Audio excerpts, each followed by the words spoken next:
Boa tarde a todas, todos e todes, em especial a todas as mulheres presentes.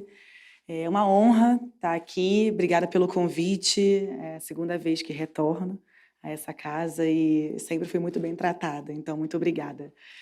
Bom, a gente inicia um ano, né, um ano difícil, um ano que a gente também entende que tem muita expectativa. A gente sai de 6 anos ali, onde nós tínhamos, né, passado por momentos difíceis também, mas a gente entende que agora a gente está fazendo parte dentro de um governo que respeita mulheres.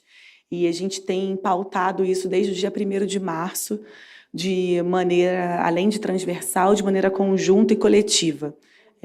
Enquanto ministra da Igualdade Racial, o meu ministério, né, a gente tem trabalhado muito transversalmente para fazer com que as mulheres negras acessem, permaneçam e sejam protagonistas de todas as suas histórias. E aí, quando a gente se depara com a palavra feminicídio, é uma palavra que me atravessa de diversas formas.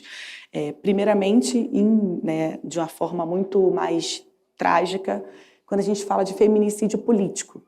Então, em 2018, à frente do Instituto Marielle Franco, em 2019 e 2020, após o crime cruel sobre a minha irmã, a gente lança 2 pesquisas, uma em 2020 e uma em 2021, para o combate à violência política de gênero e raça, que inclusive depois vira dados sobre, né, e para campanhas do TSE. Isso foi algo que inicialmente a gente pensava em fazermos com as mulheres que estavam candidatas tanto à vereança quanto, né, à prefeitura de todo o país, e nós fizemos, e logo depois nós fizemos também escutas com deputadas.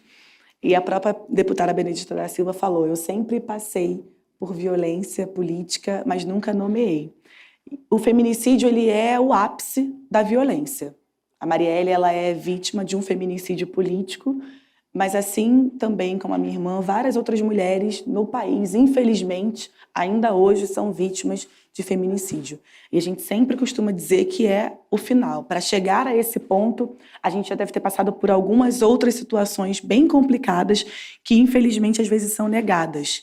Se a gente parar para olhar na lei que o próprio Guilherme citou aqui agora há pouco, uma lei de 2015, a cada ano que passa, o número de feminicídios aumenta, mesmo tendo uma lei. Então, em 2018, a gente tem 78 casos, em 2019 a gente sobe para 87, em 2020 a gente já pula para 95. E a gente começa 2023 com diversos exemplos que poderíamos dar aqui. Há pouco tempo a gente teve a Ellen Cristina, na favela da Rocinha, no Rio de Janeiro, no dia 29 de dezembro a gente tem 5 mulheres, no dia 1º a gente já amanhece com mais 2 mulheres. Então, de acordo com os dados do Instituto de Segurança Pública do Rio de Janeiro, por exemplo, que é onde eu estou citando aqui, a gente inicia já 2023 com mais de 10 casos de mulheres assassinadas. Quando a gente para pensar em violência contra a mulher, a gente tem no topo da pirâmide as mulheres negras. Infelizmente, é um caso recorrente. São casos recorrentes, perdão.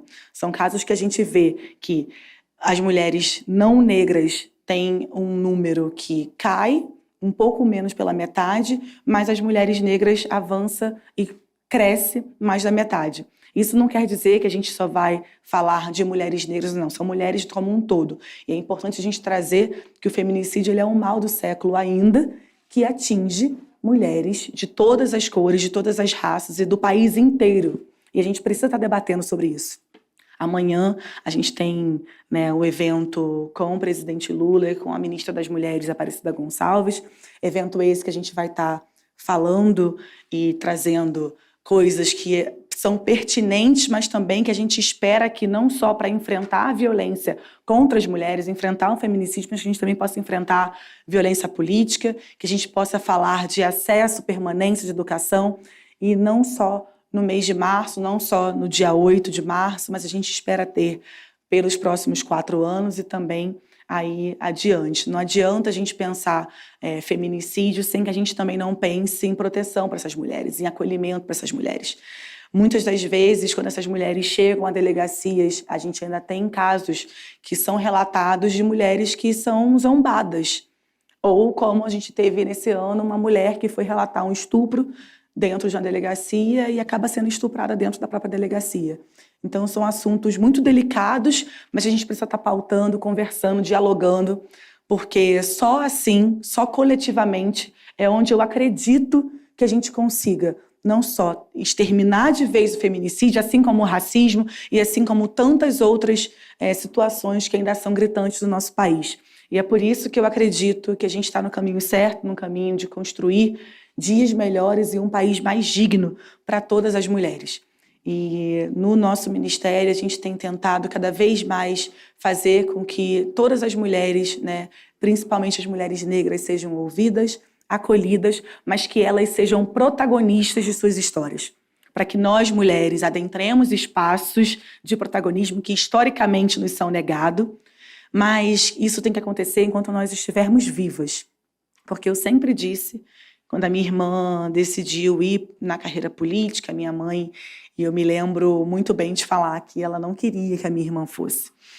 E eu, logo depois que aconteceu o crime da Mari, eu lembro também da minha mãe falar, tá vendo? A gente, às vezes, precisa escutar a mãe, né? Ou que seja lá a pessoa que criou, mas sempre tem alguém que nos deu base. E por conta da minha base, da minha criação, dos meus valores, é que eu acredito que toda mulher, toda mãe, merece estar viva para poder celebrar as suas vitórias. O nosso país, a nossa democracia seria outra se a Marielle estivesse viva hoje. Com certeza nós teríamos ali também uma outra mulher lutando por mais direitos das mulheres, como ela lutou muito, como Espaço Coruja, né, para garantia de mulheres mães, que às vezes não têm onde deixarem seus filhos, né, para normalizar a presença de mães, como essa semana eu tive que fazer uma reunião com o ministro Wellington Dias, eu levei a minha filha e pautei sobre isso, porque não é um caso isolado. Muitas mães saem de casa e colocam seus filhos em espaços e não sabem se vão voltar por conta da violência que assola esse país.